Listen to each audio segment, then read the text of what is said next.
Kami po muna ay magpapakilala. Kami po ay mga Seventh-day Adventist Christians. Ito po ang aming pong simbahan. Ito po ang aming pong munting simbahan. At ang tawag po sa aming pong grupo ay Open Door Ministry. Or meron po kaming ibang office na tinatawag na Adventist Community Services. Yes. So, isa yun sa mga... Yan, so yung Adventist Community Services po, just to have an idea, ay ito po ay isa sa mga department po ng Seventh-day Adventist, which is particular po sa pag-reach out sa ating community, no? Na surrounded, syempre, kung nasaan po tayo na nag-church. Ayan. So, isa sa mga activity po ng aming pong department ng Adventist Community Services with the collaboration of Open Door Ministry ay yung ating wala pa rin PowerPoint natin. Ating libre ukay.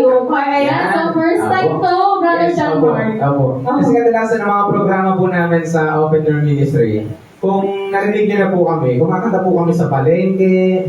Ayan, mga nadaanan niyo po kami na kumakanta. Pero hindi po kami yung may dala-dala ng hihingi. Pero hindi po kami nangihingi, pero nagbibigay po kami ng libro. Yes, books po ang pinamimigay namin and then kumakanta rin po kami kasama po yun. Yes. At ngayon, napisip po ng grupong ito na what if mabigay naman tayo ng mga damit. Yes, so mga goods pa yung ating mga damit eh.